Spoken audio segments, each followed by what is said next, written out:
ایک صاحب نے سوال کیا ہے، مفتی صاحب نماز میں تکبیر اولیٰ کا وقت کب تک رہتا ہے؟ دیکھیں تکبیر اولیٰ کا وقت اس میں مختلف درجات ہیں. جو سب سے بہتر اور سب سے اعلیٰ درجہ ہے وہ تو یہ ہے کہ آپ تکبیر اولیٰ امام کے ساتھ جب امام اللہ اکبر کہے آپ بھی اللہ اکبر کہہ کر ہاتھ باندھ لیں. دوسرا درجہ یہ ہے کہ امام کی قرات شروع کرنے سے پہلے آپ اللہ اکبر کہہ دیں، اور جب آپ اللہ اکبر کہیں امام کی قرات اس کے بعد شروع ہو. اور تیسرا اور آخری درجہ یہ ہے کہ پہلی رکعت کے رکوع میں جانے سے پہلے آپ امام کے ساتھ آ کر شامل ہو جائیں، اور آپ کے امام کے ساتھ نماز میں شامل ہونے کے بعد وہ رکوع میں جائے. یہ کم ترین درجہ ہے. تو کوشش کرنی چاہیے کہ تکبیر اولیٰ کا جو اعلیٰ سے اعلیٰ مرتبہ ہے، بعض فقہا دوسرے تیسرے کو جو تیسرا میں نے آپ کو بتایا وہ اس کو تکبیر اولیٰ میں شمار نہیں کرتے، بعض فقہا شمار کرتے ہیں. لیکن بہرحال something is better than nothing، ما لا یدرک کلہ لا یترک کلہ، کہ اگر وہ مرتبہ حاصل نہ ہو سکا یہ مرتبہ انسان کو حاصل کر لینا چاہیے.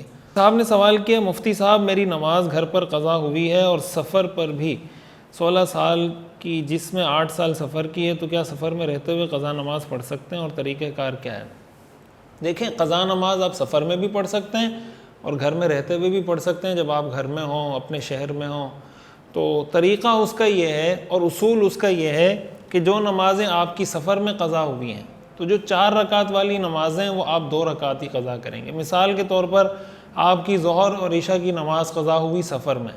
اب جب آپ ظہر اور عشاء کی وہ نماز قضا کریں گے جو سفر میں قضا ہوئی ہے، تو وہ آپ چاہے سفر میں قضا کر رہے ہوں یا گھر میں قضا کر رہے ہوں، دونوں صورتوں میں وہ 2 ہی پڑھیں گے.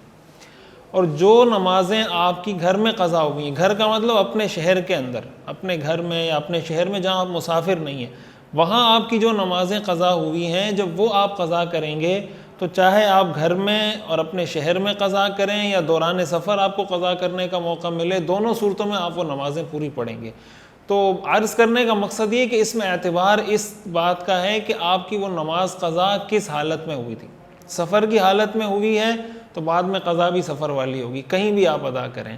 اور حضر یا اقامت کی حالت میں ہوئی تھی تو بعد میں قضا بھی اقامت والی ہوگی، پوری نماز ہوگی، چاہے آپ سفر میں ادا کریں یا اقامت کی حالت میں اپنے شہر میں ادا کریں. اور طریقہ کار قضا نمازیں ادا کرنے کا یہ ہے کہ اگر آپ کو پتہ ہے کہ کتنی نمازیں ہیں، تب تو آپ پہلی، دوسری، تیسری اس طرح کی نیت کر لیں.